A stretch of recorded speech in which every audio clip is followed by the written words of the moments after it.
Mu minsi yashize nibwo hari hasohotse itangazo rivuga yuko ibinyobwa cyangwa se icyo bita etanoro kitemewe kuba cyakwinjira ahangaha mu gihugu cy'u Rwanda. None koko bibaye impamo. Iyi ngiyi ni announcement. Iri tangazo riravuga ngo ni public announcement. Iri ni itangazo riri public ku bantu bose.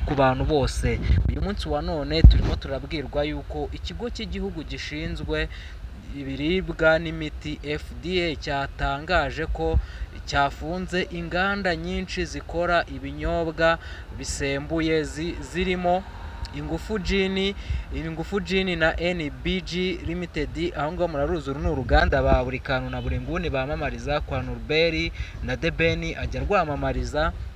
Ahangaha hakazaho n'izindi nganda nyinshi cyane. Ibikorwa byazo bakatubwira ngo ibikorwa byazo byubahiriza ibisabwa, bigomba kubahiriza ibisabwa n'amabwiriza inganda n'amabwiriza agenga urwego.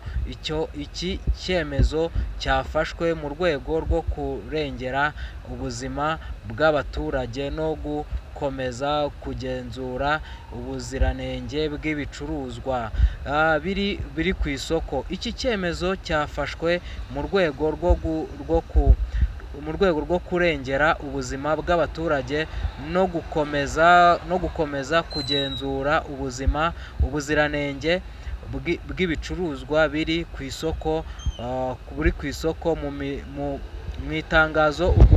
Mu itangazo rero ikigo cy'igihugu gishinzwe imiti n'ibiribwa FDA baje kuba bavuga yuko rwose hari inganda nyinshi cyane zaje kuba zifungwa cyangwa se ziza kuba zihabwa amabwiriza yuko bazakora ari uko bamaze kuzuza ibisabwa rero ni iki cyangwa se ni iki basabwa kuba babanza kuzuza mbere yuko bongera gufungura imiryango. Ahangaha murabona iyi ni Ingufu Gin yaje nayo kuba ifungirwa, iza kuba hashyirwaho umuryango. Ubungubu mu Ngufu Gin ntago barimo gukora, n'izindi nganda nyinshi cyane ntago zirimo gukora. Bitewe n'uko rwose bajyaga ngo bakora inzoga zikaba zirimo ibintu byica abaturage cyangwa se inzoga zirimo ibintu byangiza ubuzima bw'abaturage.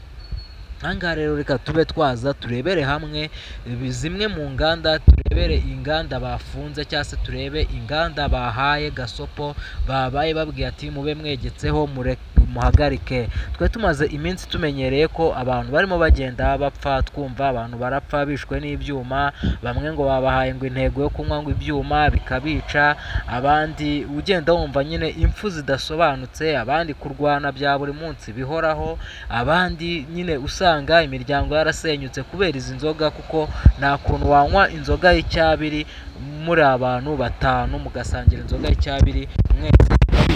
Twarebera hamwe zimwe mu nganda zaje kuba zihagarikwa cyangwa se mu nganda zaje kuba ziba zihagaritswe uko ari 8. Ku mwanya wa mbere haraza urwitwa Ingufu Gin, ku mwanya wa kabiri hakaza urwitwa NBG, ku mwanya wa gatatu hakaza urwitwa Skydrop.